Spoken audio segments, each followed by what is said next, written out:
Welcome to On My Way to Wealth, the podcast where busy Gen Xers can learn financial tips as they navigate life on their way to wealth. And now, please join your host, Luis Rosa.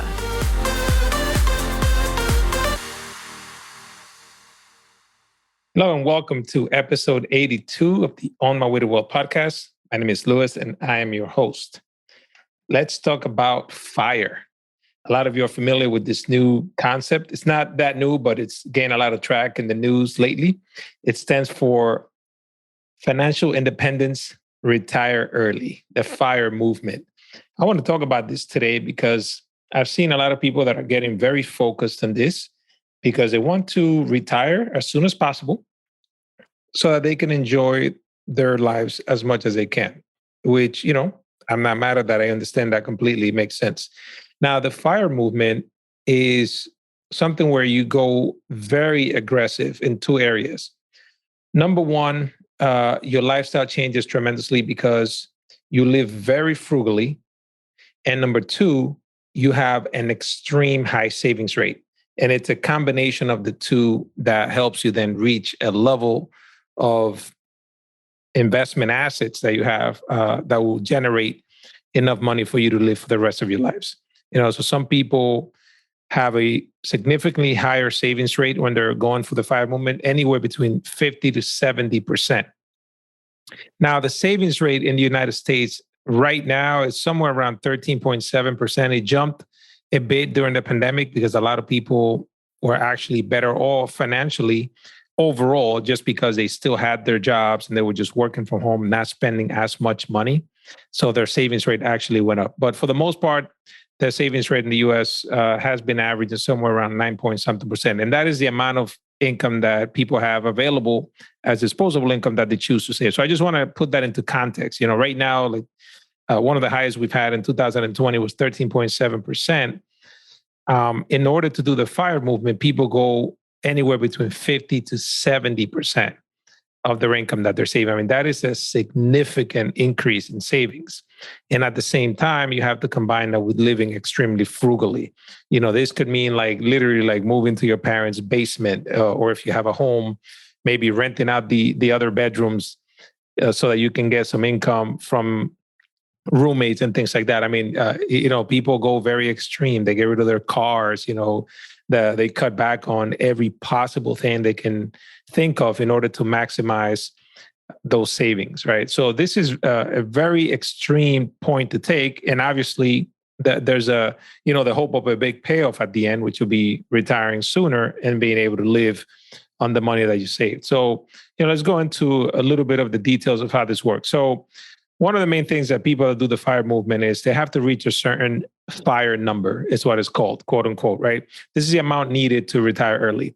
Typically, what is followed is called the rule of 25. So in essence, you take annual expenses and you multiply it times 25, and that is what they consider your FIRE number. And I'll tell you how that ties into then spending it over the rest of your life. So to give you an example, let's say somebody needs $60,000 a year, and those are their expected expenses. Right? You multiply that times 25, that gives you $1.5 million. Now, the second aspect of that is after retiring, then you would follow what they call the 4% rule, and basically means that you take no more than 4% of your investment. So 4% of $1,500,000 is $60,000. So in theory, you can then live on the interest you're making, in essence, never touch the principal, and you can live a comfortable life. And obviously that leaves some room for things going up, hopefully over time, which will erode that principal, which is why I highly recommend that even if you are doing the FIRE movement, you still should speak to a financial planner. That can help you take into account the inflation aspect of things, future taxation.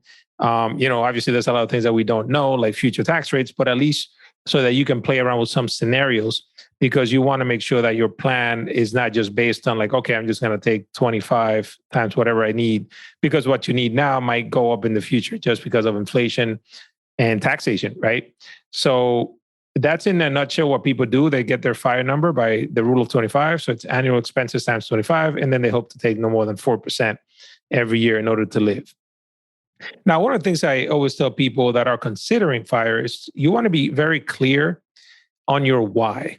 The reason for that is because this is going to be a very large undertaking. And at times, you're going to feel discouraged because you are significantly impacting your lifestyle right now by cutting back on expenses drastically and significantly increasing your savings rate. And that combination might make you feel pretty bored and maybe even depressed at times because it involves a lot of sacrifice, right? So you want to be clear on your why, especially so that when you have those days that you're not as motivated, at least you can think about the reason why you're doing it. It's super important. And that applies to a lot of things in life. Everybody has a different reason to hop on this fire path, but knowing your why is really going to help pinpoint um, the variation of fire that you're going to plan for, because that's another thing I want to talk to you about. There are some variations that are common. So think about it. Do you want money for you? Is it for you and your kids? Do you want to be rich and retired? Or do you only want to have money to cover basic necessities and then you're willing to work part-time? Are there any compromises that you're willing to do? You know, um, let's talk about the different variations of the fire movement, just so you get an idea. So there is one called the fat fire. And those are the ones that want a luxurious lifestyle and want to live in a high cost area. So this is the one that's going to be like the one that takes the most to achieve because it's going to require the most amount of money saved up. Because not only are you looking to retire early, you're looking to stay in a high cost area and also still live a luxurious lifestyle. Like, not saying it's impossible, but this is the one that's going to take the most because you're talking about, stopping working very soon in your life. A lot of people talk about like late 30s, early 40s that they're looking to retire, so this is going to be a pretty tough one. That's the fat fire. There's also a lean fire. And those are just those who only want to cover basic necessities like food, transportation, and rent. These are the people that, might be open to the idea of maybe working a part-time or something like that. Maybe work on a project that they love and things of that sort, but they don't necessarily need to live a luxurious lifestyle. Some people even are willing to live outside of the United States. That's another thing that you want to consider. Like, okay, maybe I want to do lean fire, just retire early, but get enough money that will pay for basic expenses. I've spoken to people that want to move out of the country, Portugal and other places where it might be a lot cheaper to live than the US. So maybe it's not as hard to do this fire movement under that scenario because they're looking to just move out of the US in a very low cost living area compared to here. And then they're still willing to perhaps just work a part-time or something like that. But at least they know they got their basic expenses covered. So that could be one way of going about it. Then there's a regular fire. And those are the ones that want to live in between, like the lean and the fat. It might involve some travel as well. So it might not be like super luxurious, but you need your basic expenses paid plus some travel. There's one called the barista fire. And this is those who plan on being semi-retired, working a part-time or just to have additional income or even get benefit from a company. So they might do like, a 3-day job somewhere enough to qualify for health insurance. Or, they might just love to work a part-time at something that they enjoy doing as opposed to like a 9 to 5 every day or something that they hate doing. So it's a lighter version of the fire. And then there's another one called coast fire. And this is investing aggressively right now at a very young age in order to no longer need to invest anymore in the future. And so it's like super accelerated, saving a lot of money fast, and then letting that sum of money just compound eventually to reach the fire number. And then once that fire number is achieved, they go ahead and pull the trigger on that retirement. So, so there's different variations, depends on who you talk to. So regardless of what variation of fire you choose, you should remember that there are a few factors to consider. Life expectancy is expected to grow in the future. COVID threw a bit of a hiccup, right? Quite a bit into that. But for the most part, the life expectancy in the United States had continued to go up. So we're talking like if somebody wants to retire at age 40, they might live to 85, 90. I mean, it's not crazy to think that, right? So imagine if you're thinking, okay, I just want to retire at 40 and not ever work again, you need to have money for 50 years, maybe more, which is more than the amount of years you've been on this earth, right? So that is something that is a very tall mountain to climb, and again, not saying it's impossible, but you have to consider the amount of sacrifices that you're going to have to do in order to achieve a number that would allow you to live for 50 years without ever working again. That's a pretty hefty price tag. So I always recommend that you speak to a financial planner, even if you are doing the FIRE movement, because you want to take into account, run different scenarios. Hey, what if I live to 85? What if I live to 90? What if I live to 95? What if I live to 100? Right? Like, test your plan. You don't want to just say, okay, this is my FIRE number times 25. I'm good. Just take 4% out. No, there's so many different factors. Life expectancy is one. Another one that you want to consider is inflation. The cost of things continue to go up over time, and different things go up at different types of rates, right? So education, like if you were planning on paying for kids' colleges, that goes up usually higher than the regular inflation. What are you going to do about health insurance? Are you still going to have access to health insurance? Are you going to buy your own? Are you going to have a part-time? Is there a spouse that's going to continue to work, and then you'll have their insurance? Something like that. You have to consider that because of the cost of health insurance itself, but also out-of-pocket health expenses could be extremely high, especially as you get older. And, what if you ended up needing some help to, either assistance come into your house, or you needed to go into a long-term care facility? It happens, right? People get older, they get injured, they might have to go into a home for a little bit.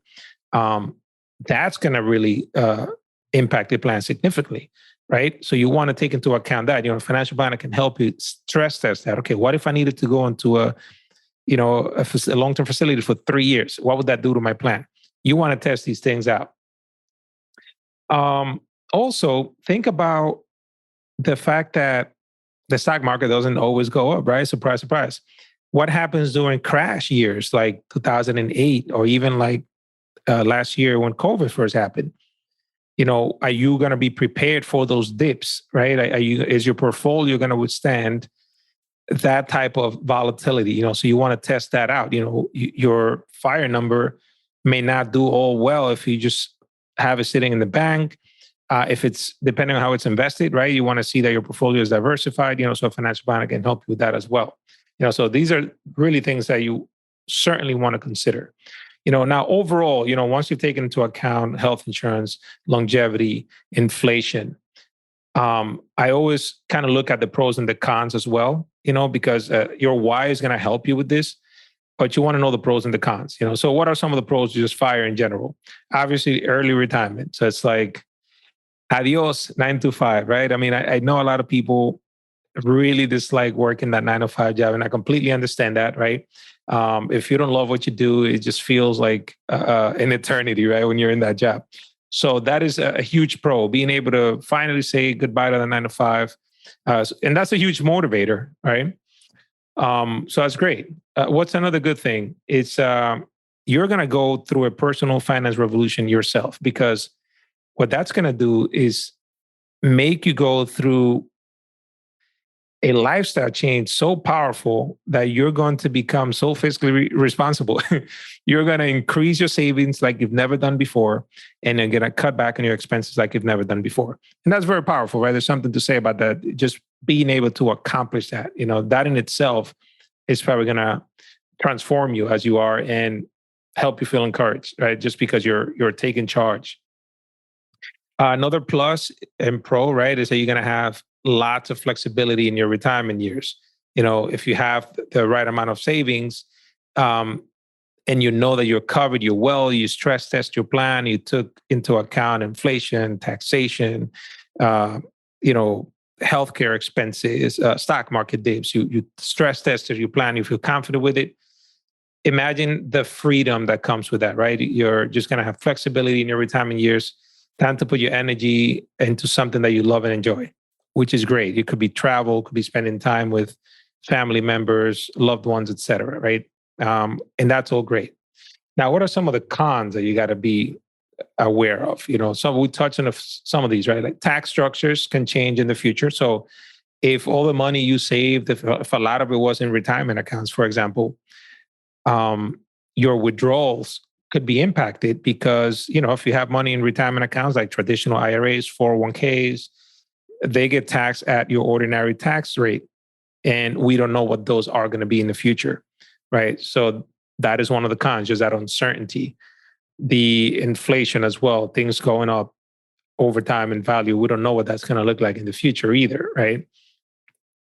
Now, the ones that are cons for today is how limited you might feel today, because you're talking about basically the opposite of instant gratification, right? You're foregoing instant gratification. In fact, what you're looking to do is future gratification, quite the opposite, right? So you're saying, some people have the trouble where they live in the now and sacrifice tomorrow because they don't know if tomorrow will be here or what tomorrow might bring.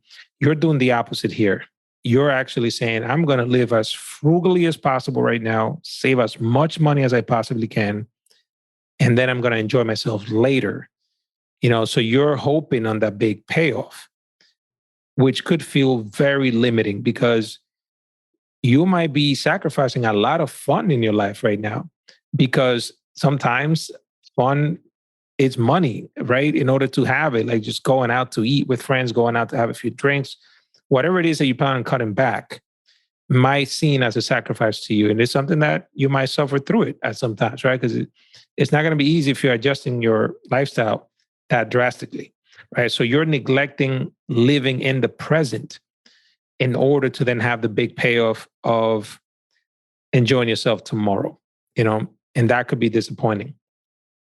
Another thing is that you're going to make planning very difficult because, you're focusing all your efforts and just like saving a lot of money, which in and of itself is great. But at the same time, you're also stopping the income that you're going to be putting into your savings at some point. And then now it's like, okay, now we're relying on this one big pot of money to generate enough income for me to live on. So remember that failing to plan is planning to fail. You need to have a comprehensive understanding of your personal finances. So again, I highly encourage that you speak to a financial planner. Don't try to just jump onto the FIRE movement on your own, because there's so many factors to consider. And you want to be prepared to obsess over those numbers for a few years and just keep track of things as things change, as your circumstances change, etc. If you can't do this, you risk being swept up by a fantasy that won't be sustainable long term. All right, so there's something to consider there. Um, you know, there's just so many factors that are unknown, and for you to put all your energy and effort to retiring early now, the payoff can be great, but the journey, it might be very tough, so you have to be mentally prepared to say goodbye to a lot of things that you currently enjoy. It's a sacrifice, right? So I'm not going to paint a pretty picture. I, commend those people that go ahead and do those kind of things, because it is a drastic change, but I do get the reason at the end, right? Being able to fully enjoy yourself, because I do hear lots of stories. I've heard lots of stories before where people worked till they were 65 years old or something, retired, and like died a month later. I've seen those scenarios happen all the time, so I get why somebody would be intrigued into this FIRE movement and just really motivated to do it, because it does suck when you hear somebody work their whole life and then retired and died a month later, right? Collected 2 Social Security checks and died. Like, you don't want to be in that category. So I understand that completely, but also understand that if you retire at 40, you're talking about needing money for 50 plus years. So, maybe a modified version, one of those different variations might work for you, where perhaps you are looking to move outside of the US, or you are okay with doing some sort of part-time work that at least covers something like health insurance, So yeah, definitely consider those things, and think about taxation, inflation in the future, and consult with a financial planner that can help you think about things that perhaps you have not considered, and also help you stress test your plan to make sure that it is in fact solid, right? Obviously, we don't know what the future holds, but maybe you can run it through just multiple scenarios. Like I was saying before, different life expectancies, different rates of return on your money, different inflation rates, just so you get an idea if your plan can withstand some sort of like things like volatility in the stock market, et cetera, right? You don't want to be doing this on your own. This is quite the journey. So if you can have a guide, I highly recommend that you do so. So yeah, if any one of you actually listening is currently doing the FIRE movement, I would love to hear some of the things that you're currently doing, what kind of sacrifices you've made. It's always fascinating to me to hear people and just how they evolve and the changes that they make as they pursue their goals. So thank you all for tuning in. As always, appreciate you. I'll see you in the next episode. And thank you. Thank you for listening to On My Way to Wealth. If you have any questions, please send me an email at luis@onmywaytowealth.com. The information provided here is for information and education purposes only. The opinions expressed herein are solely those of myself, unless otherwise specifically cited. Material presented is believed to be from reliable sources, and no representations are made by my firm or myself about other parties' information or accuracy or completeness. All information or ideas provided should be discussed in detail with a financial advisor, accountant, or legal counsel prior to implementation. Thank you.